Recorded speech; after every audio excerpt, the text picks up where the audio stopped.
नमस्कार, मैं हूं मोनिका जायसवाल और आप देख रहे हैं इंडिया न्यूज बुलेटिन की शुरुआत बड़ी खबर के साथ। विधायक विजय मिश्रा की मुश्किलें बढ़ती नजर आ रही है। जमानत निरस्त के लिए कोर्ट में अर्जी दाखिल की गई। यूपी सरकार ने कोर्ट में अर्जी दाखिल की है। इलाहाबाद हाई कोर्ट में दाखिल की गई है अर्जी। मंत्री नंद गोपाल नंदी पर हमले का मामला है ये पूरा, जिसमें रिमोट बम से जानलेवा हमले का मामला है, जिसके बाद अब यहां मुश्किलें बढ़ती नजर आ रही हैं। तो कैबिनेट मंत्री महेंद्र सिंह का दौरा। तो इलाहाबाद हाईकोर्ट में दाखिल की गई है अर्जी। मंत्री नंद गोपाल पर हमले का है ये पूरा मामला। बड़ी और अहम जानकारी आपको बता दें, विधायक विजय मिश्रा की मुश्किलें यहां पर बढ़ती नजर आ रही हैं। और इस खबर पर ज्यादा जानकारी के लिए प्रयागराज से संदीप हमारे संवाददाता हमारे साथ जुड़े हुए हैं। जी संदीप, क्या है पूरा मामला? देखिए, इसमें हमले का मामला है जिसमें जमानत पर हैं विजय मिश्रा जो कि विधायक हैं। तो नंदी की तरफ से याचिका दाखिल की गई थी सुप्रीम कोर्ट में कि उनकी जो है वो जमानत निरस्त कर दी जाए, जिसमें सुप्रीम कोर्ट ने उच्च न्यायालय को ही उसमें दखल देने की बात कही थी। अब सरकार की तरफ से एक अर्जी डाली गई है जिसमें जमानत निरस्त करने की बात कही गई है। कोर्ट ने फिलहाल जो है वो नोटिस जारी करके विधायक से जवाब मांगा है और इसमें अब 26 अगस्त को अगली सुनवाई होगी। उसके बाद ही निर्णय होगा कि क्या कोर्ट उनकी जमानत निरस्त करता है या फिर वो जमानत पर रहेंगे। ठीक संदीप, तमाम जानकारी के लिए आपका बहुत शुक्रिया।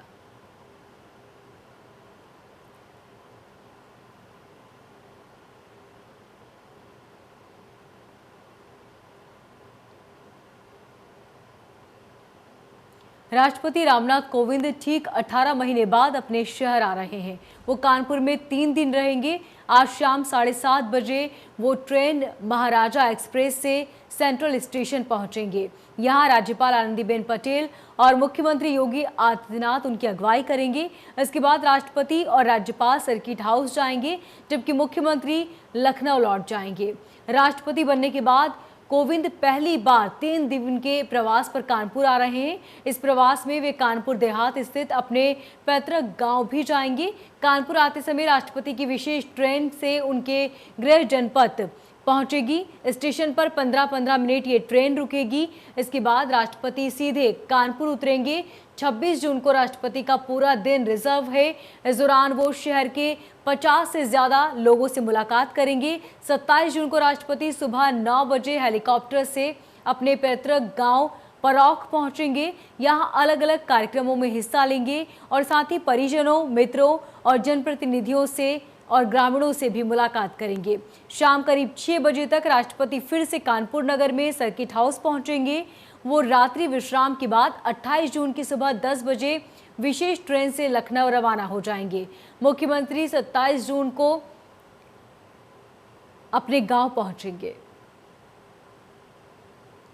तो राष्ट्रपति कोविंद का ये 3 दिवसीय कानपुर दौरा है, जहां पर पूरा दिन रिजर्व रहेगा। आपको बता दें कि 12:10 पर राष्ट्रपति भवन से वो निकलेंगे और इसी के साथ इस दौरे में वो ग्रामीणों, जनप्रतिनिधियों, परिजनों और कई कार्यकर्ताओं से भी मुलाकात कर सकते हैं।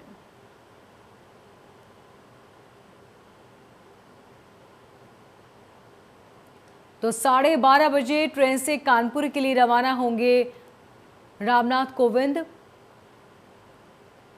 इस दौरान सुरक्षा के पुख्ता इंतजाम किए गए हैं। उनके आने से परिवार में भी खुशी का माहौल है। 7 घंटे 15 मिनट में जिंजक और रेलवे स्टेशन पर पहुंचेंगे।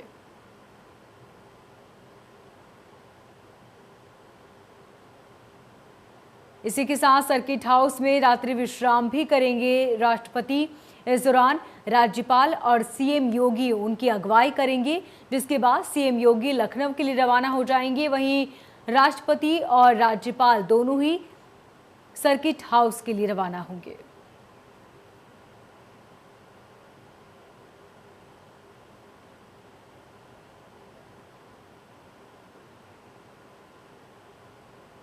यूपी कैबिनेट की बैठक आज होनी है। आज दोपहर 12 बजे कैबिनेट बैठक होगी। आज दोपहर 12 बजे लोक भवन में बैठक की जाएगी। सीएम योगी की अध्यक्षता में ये बैठक होगी और इस बैठक के दौरान कई अहम प्रस्तावों पर मोहर लग सकती है।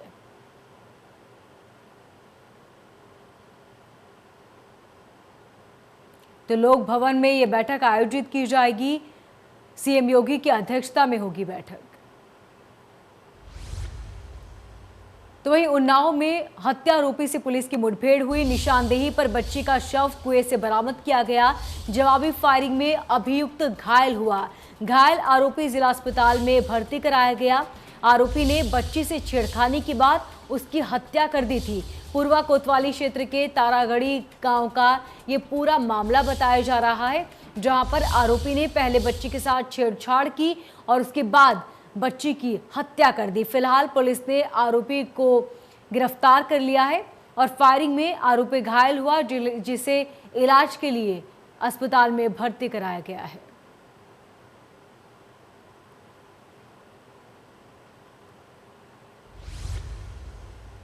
तो वहीं संभल में प्रेमी युगल की गोली लगने से संदिग्ध मौत हो गई। प्रेमिका के घर में ही दोनों की संदिग्ध मौत हुई। दोनों के परिजनों ने एक दूसरे पर आरोप लगाए। कई महीनों से दोनों के बीच प्रेम प्रसंग चल रहा था। लड़के ने हत्या कर सुसाइड किया, तो वहीं लड़की के परिजनों का कहना है कि ये हॉरर किलिंग का आरोप है। तो संभल की तस्वीरें देख रहे हैं आप, जहां पर प्रेमी युगल की गोली लगने से संदिग्ध मौत हो गई। कई महीनों से दोनों के बीच संबंध थे। लड़के ने हत्या कर सुसाइड का मामला लगाया। लड़के परिजनों का आरोप है कि ये हॉरर किलिंग का मामला है। तो लड़की के परिजनों का कहना है कि लड़के ने आत्महत्या की है और लड़के पक्ष का कहना है कि ये हॉरर किलिंग का मामला है। झांसी मेडिकल कॉलेज में महिला कर्मचारी ने एक डॉक्टर और उसके साथी पर प्रमोशन के नाम पर बलात्कार करने और ब्लैकमेलिंग का आरोप लगाया है। प्रमोशन के लालच में आकर उसने आरोपी डॉक्टर को 50,000 रुपए भी दिए, जिसकी शिकायत पीड़िता ने संबंधित थाने में की है। पुलिस ने शिकायत के आधार पर मामला दर्ज कर लिया है, लेकिन अब तक आरोपी गिरफ्तार नहीं हुए हैं, जिस कारण पीड़िता न्याय के लिए अब थाने से लेकर अधिकारियों के चक्कर लगा रही है।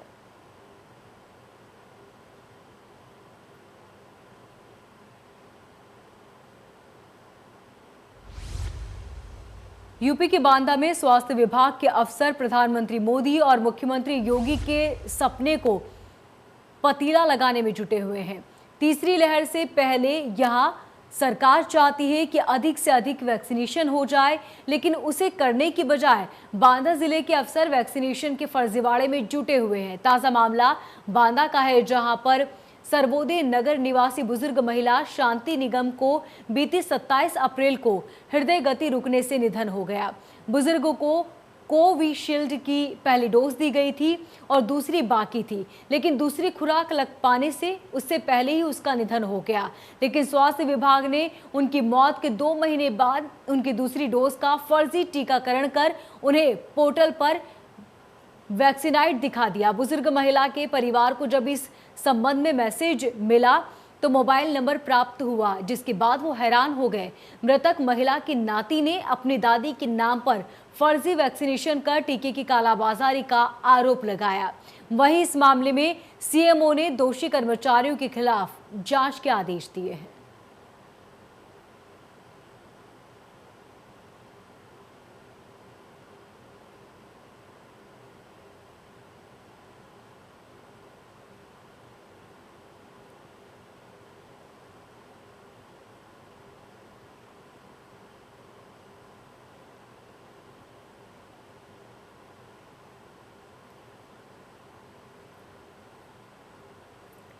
तो बड़ी जानकारी बांदा से, जहां पर 2 महीने बाद महिला को दूसरी वैक्सीन की डोज कागजों में दिखा दी गई, जबकि महिला की मौत हो चुकी है। आपको बता दें कि महिला ने पहली डोज ली थी, जिसके बाद कुछ वक्त बाद हार्ट अटैक से उनकी मौत हो गई, जबकि कागजों में बताया गया कि उन्होंने दूसरी डोज भी लगवा ली है।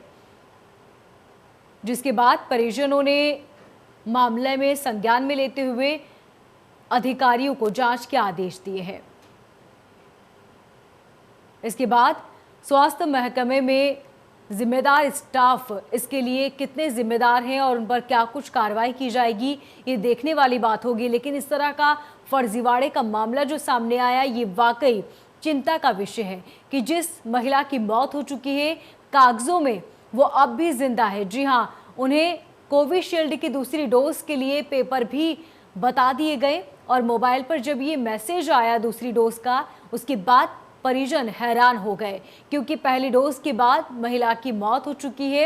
ऐसे में दूसरी डोज के लिए कोविशील्ड लगना ये हैरानी की बात है।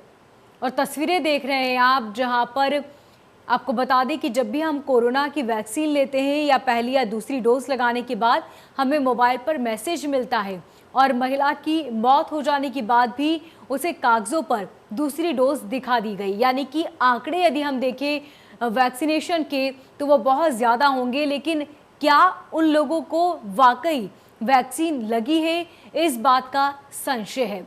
क्योंकि जो ताज़ा मामला बांदा में देखने को मिला, जहां पर महिला की पहले मौत हो चुकी है लेकिन कागजों में उन्हें दूसरी डोज भी दे दी जा चुकी है। ऐसे में संबंधित अधिकारी किस तरह से फर्जीवाड़ा कर रहे हैं और किन लोगों की मिलीभगत के जरिए ये काम किया जा रहा है, ये फिलहाल जांच का विषय है।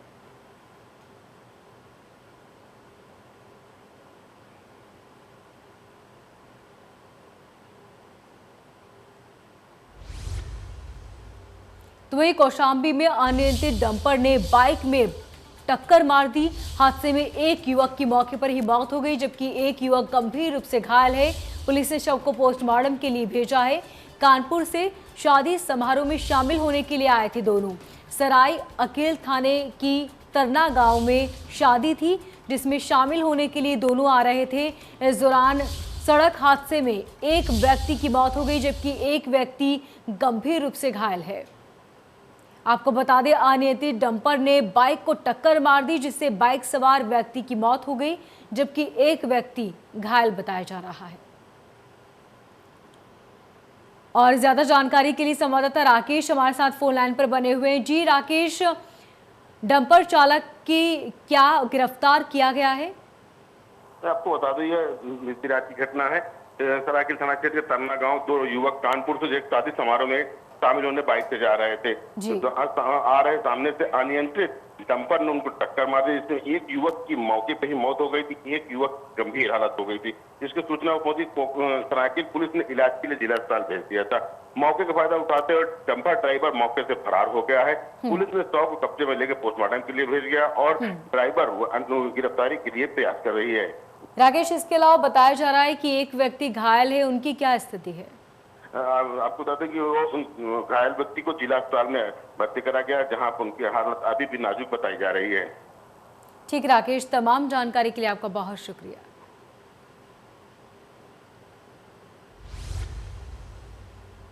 तो वहीं फिरोजाबाद में मामूली बात को लेकर दो पक्षों में गोलाबारी हुई। आपको बता दें, एक शख्स की गोली लगने से मौत हो गई, जबकि दो लोग घायल बताए जा रहे हैं। सूचना के बाद पुलिस मौके पर पहुंची। थाना शिकोहाबाद के गांव मोहनीपुर का ये पूरा मामला बताया जा रहा है, जहां पर दो लोगों में मामूली कहासुनी के बाद आपस में गोली चली, जिसमें कई लोग घायल हो गए। और दो पक्षों में गोलीबारी के बाद पुलिस मौके पर पहुंची। इस पूरे मामले में एक शख्स को गोली लगने से मौत हो गई है, जबकि दो लोग घायल बताए जा रहे हैं। फिलहाल पुलिस पूरे मामले की जांच कर रही है।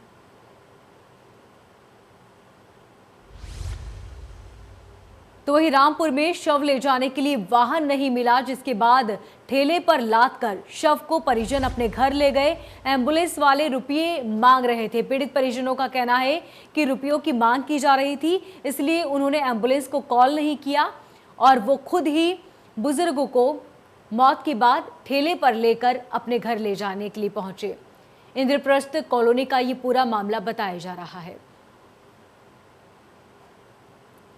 आपको बता दें कि मृतक अपने दोस्त के घर गया था, जहां पर गिरने से अचानक उनकी मौत हो गई, जिसके बाद परिजन ठेले पर लेकर उन्हें घर लेकर गए। परिजनों का कहना है कि हमने एम्बुलेंस को इसलिए कॉल नहीं किया क्योंकि कॉल करने पर रुपयों की मांग की जाती है, इसलिए ठेले पर ही लेकर घर पहुंचे।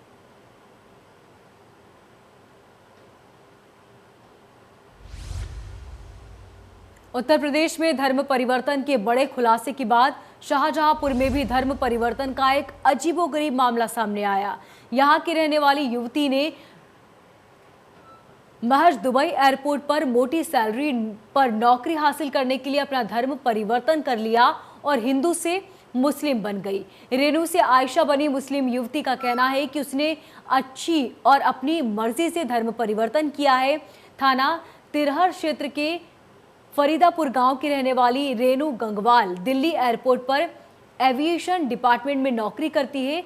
रेनू ने बताया कि दुबई एयरपोर्ट पर उसे मोटी सैलरी पर नौकरी मिल सकती है। हालांकि जब रेनू ने मुस्लिम धर्म अपनाया तो उसके परिवार वालों ने कड़ा विरोध किया, लेकिन रेनू ने आयशा बनी युवती का कहना है कि उसने सैलरी की तरक्की के लिए ये कदम उठाया है। दुबई में नौकरी हासिल करने के लिए उसने अपना धर्म परिवर्तन किया है। जॉब के लिए रिलीजन चेंज किया है क्योंकि दुबई में मेरी जॉब का हो रहा है, तो मुझे लगा मतलब वहाँ पे ऐसा है कि अगर चेंज करेंगे तो मुझे ज़्यादा बेनिफिट्स मिलेंगे। जी, दिल्ली में आप थी, क्या सोचा था आपने? किस चीज़ के लिए? दिल्ली में एयर होस्टेस थी तो कुछ बड़ी नौकरी करना चाह रही थी। दिल्ली में मैं एयरपोर्ट पे थी, इंदिरा गांधी इंटरनेशनल एयरपोर्ट पे, वहाँ पे मेरे ऑफिस में जॉब थी। तो वो भी ठीक है, लेकिन हर कोई आगे बढ़ना चाहता है, तो वैसे ही मैं भी आगे बढ़ना के लिए मैंने इतने साल तक मेहनत की है और वहाँ पे मेरा जॉब का सिलेक्शन हो रहा है, तो इसके लिए ये मुझे करना ज़रूरी था। उसमें आपने क्या प्रोसेस किया था, कैसे धर्म परिवर्तन किया आपने? मैंने जैसे होता है वैसे ही किया है। जी, अपने घर में परिवार से राय ली थी या अपने स्वतः से अपना किया था आपने? मैंने बोला था मम्मी पापा को, थोड़ी सी प्रॉब्लम थी बट मैंने फिर भी किया। तो ऐसी कौन सी बात हो गई जो अपना धर्म हटा के और दूसरा धर्म में आके और आप पैसा कमाना चाह रहे हैं? इससे मुझे इतने बेनिफिट्स नहीं थे जितने कि, क्योंकि आपको भी पता है कि वो एक इस्लामिक कंट्री है। अब इंडिया का ही आप देख लो, अगर यहाँ पे 100% अगर 100 लोग हैं तो 80 अगर इंडिया के हैं और वैकेंसी निकली है तो 80 तो इंडिया को ही प्रेफरेंस मिलेगा, बाकी 20 के इधर उधर के हो सकते हैं। तो यूपी माध्यमिक शिक्षा सेवा चयन बोर्ड में बड़ी खबर, जहां पर जीडीटी और पीजीटी लिखित परीक्षा की तिथि घोषित की गई है। 7-8 अगस्त को टीजीटी की लिखित परीक्षा होगी, वहीं पीजीटी की लिखित परीक्षा 17-18 अगस्त को होगी। टीजीटी के 12,603 और पीजीटी के 2,595 पदों पर भर्ती की जाएगी। तो परीक्षा की तिथि घोषित कर दी गई है। 7 और 8 अगस्त को टीजीटी की लिखित परीक्षा की जाएगी। इसी के साथ 17 और 18 अगस्त को पीजीटी की लिखित परीक्षा होगी।